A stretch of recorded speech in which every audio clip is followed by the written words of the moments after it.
in our world as a National Geographic photographer, as a documentary reportage photographer, we do not Photoshop per se, quote unquote, images. We don't go and intensify colors. We don't go in and move. You know, pretty much what you see when you press a shutter is what you've got.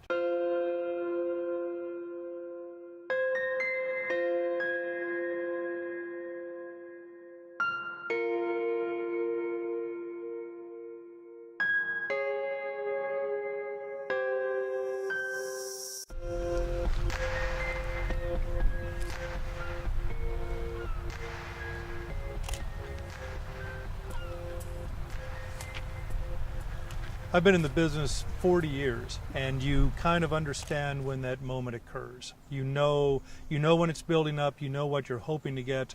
Digital, the beauty of digital, you can confirm it. In film days, you knew it in your heart, and you also knew in your heart when you didn't have that image.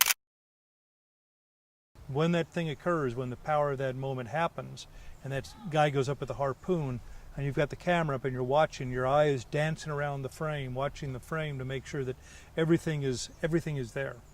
And you're waiting for that peak moment, and you press a shutter, you know it. And when you would see the film, it was just that confirmation that you knew you had it. And when you bring the power of a moment in, you bring energy and electricity that someone looks at and their eye goes across the frame and they can feel it. And that's part of the job of what we have to do, is to present this place so our audience knows what this place looks like and smells like and feels like.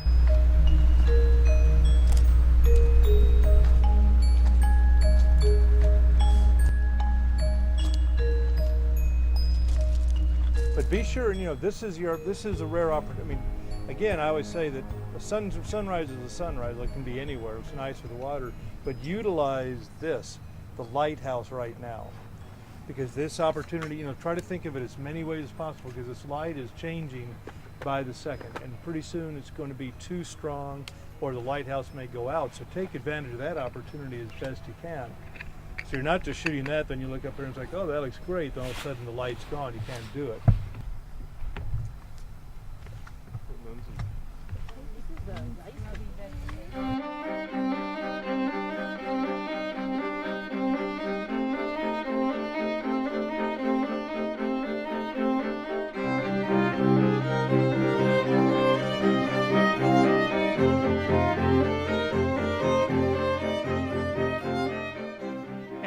Part of the job of the photographer is to make sense of this visual chaos in front of us.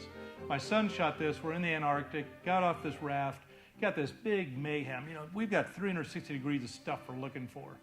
So where is the picture in this? We're looking all over the place, and you've got the long lens, you've got the wide lens, you have the tools at your disposal to get the image. And the picture I shot was, after there he goes, that's what I found out of the whole scene. But I love this thing with these Adelie penguins and these huge Weddell seals, and then you have that one little guy going up in the background that just kind of concretes it. You've got that beautiful blue up there, and then that glacier coming in over there.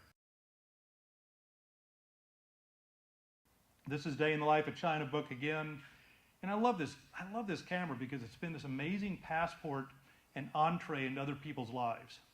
You know, I tell my class, you know, I have no hesitation approaching anybody anywhere in the world. And I've got about an 85% success ratio of walking up to them and saying, whether I speak the language or not, what you're doing is amazing. May I photograph you? And I think that everyone loves to have validated that what they do is relevant in some form, and that camera can become that tool of validation. And this young mother on the left had brought her baby in, and this missionary woman was trying to save the baby. And the baby died, and this woman went into a song of mourning that lasted all night. And then the next day they put it in a little box and bury it. So this is part of what we do as photographers, is share our vision of what's happening in other parts of our human culture.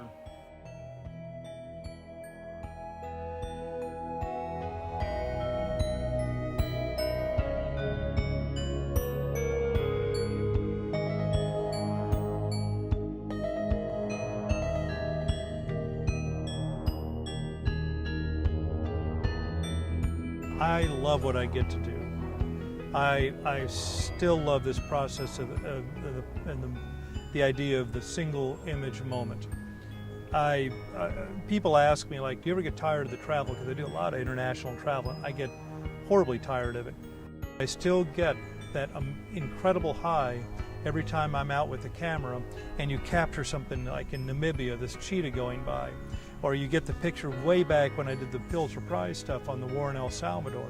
And it's a responsibility you have as a photographer and as a human too, to make sure that the story you're capturing that you're going to share with hundreds of thousands or millions of people is accurate, that it's truthful, and that it resonates what you are as a photographer.